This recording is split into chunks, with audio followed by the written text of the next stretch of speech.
भगवद गीता साक्षात भगवान की वाणी है। यह अर्जुन और भगवान श्री कृष्ण के बीच में हुआ दैवी संवाद है। ये संवाद आज से 5000 वर्ष पूर्व कुरुक्षेत्र नामक स्थान पर हुआ।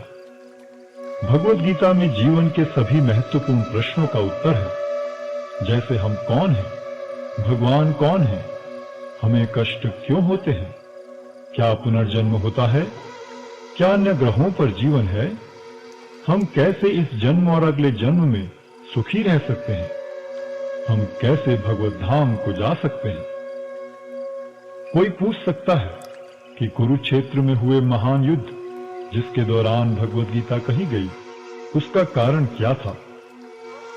5000 वर्ष पहले विचित्रवीर्य नामक एक महान राजा का देहांत हो गया। क्योंकि उसका बड़ा पुत्र धृतराष्ट्र जन्म से अंधा होने के कारण राज्यभार संभालने में असमर्थ था, अतः उसके छोटे भाई पांडु ने राज्य सिंहासन संभाला।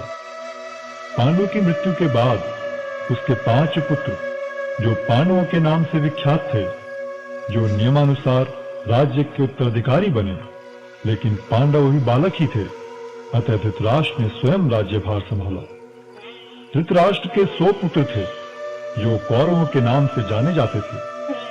जब पांडव बड़े होकर राज्य संभालने लायक हुए, तो वे संपूर्ण राज्य नहीं लेना चाहते थे, हालांकि वो उनका नियम संगत अधिकार था। वे राज्य को अपने चचेरे भाइयों के साथ बांटना चाहते थे, और इस प्रकार राज्य को पांडवों और कौरवों के बीच बांट दिया गया। लेकिन कौरवों में ज्येष्ठ दुर्योधन अपने भाग से संतुष्ट न था। वो संपूर्ण राज्य को स्वयं ही भोगना चाहता था।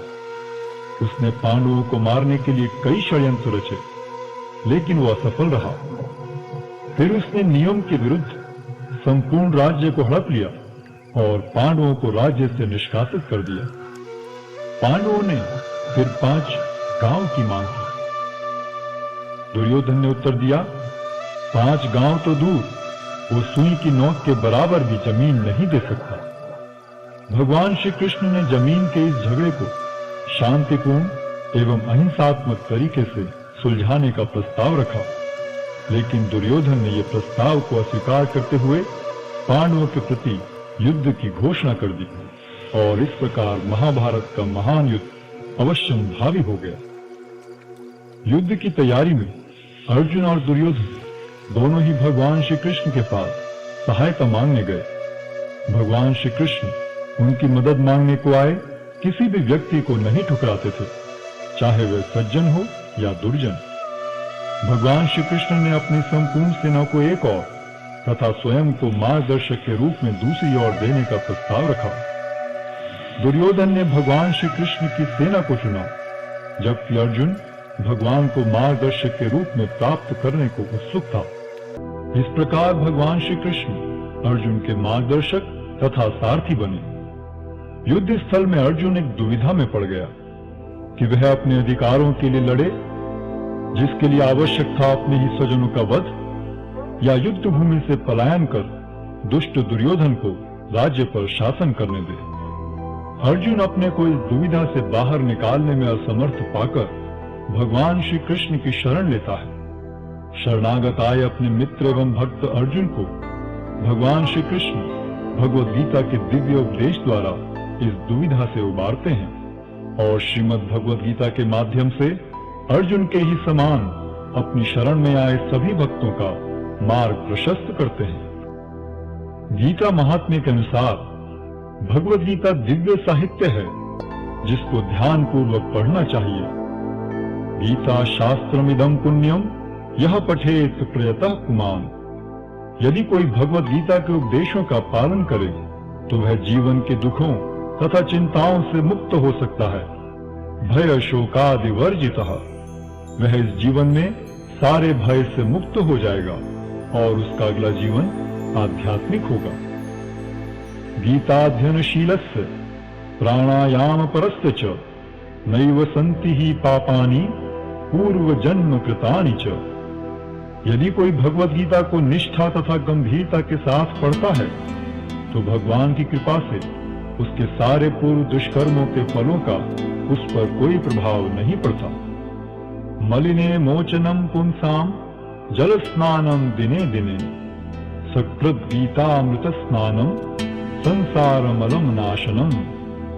मनुष्य जल में स्नान करके नित्य अपने को स्वच्छ कर सकता है, लेकिन यदि कोई भगवद गीता रूपी पवित्र गंगा जल में एक बार भी स्नान कर ले तो वह भवसागर की मलिनता से सदा सदा के लिए मुक्त हो जाता है। गीता सुगीता कर्तव्या किमन्यै शास्त्र विस्तरई या स्वयं पद्मनाभस्य मुख पद्मादनिस्थिता। क्योंकि भगवद गीता भगवान के मुख से निकली है, अतएव किसी को अन्य वैदिक साहित्य पढ़ने की आवश्यकता नहीं रहती। उसे केवल भगवद गीता का ही ध्यान पूर्वक तथा मनोयोग से श्रवण तथा पठन करना चाहिए। वर्तमान युग में लोग सांसारिक कार्यों में इतने व्यस्त हैं कि उनके लिए समस्त वैदिक साहित्य का अध्ययन कर पाना संभव नहीं रह गया है, परंतु इसकी आवश्यकता भी नहीं है। केवल एक पुस्तक भगवद गीता ही पर्याप्त है, क्योंकि यह समस्त वैदिक ग्रंथों का सार है और इसका प्रवचन भगवान ने किया है। भारतामृत सर्वस्वम विष्णु वक्राद्निस्तम गीता गंगोदकम पीत्वा पुनर्जन्म न विद्यते। जो गंगा जल पीता है उसे मुक्ति मिलती है, अतः उसके लिए क्या कहा जाए जो भगवद गीता का अमृत पान करता हो।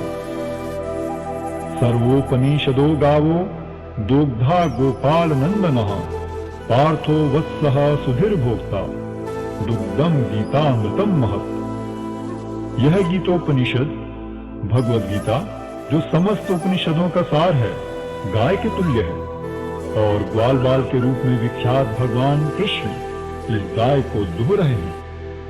अर्जुन बछड़े के समान है और सारे विद्वान तथा शुद्ध भक्त भगवद गीता के अमृतमय दूध का पान करने वाले हैं। एकम शास्त्रम देवकी पुत्र गीतम एको देवो देवकी पुत्र एव एको मंत्रस्य तस्य नामानि यानि कर्माप्येकम तस्य देवस्य सेवा।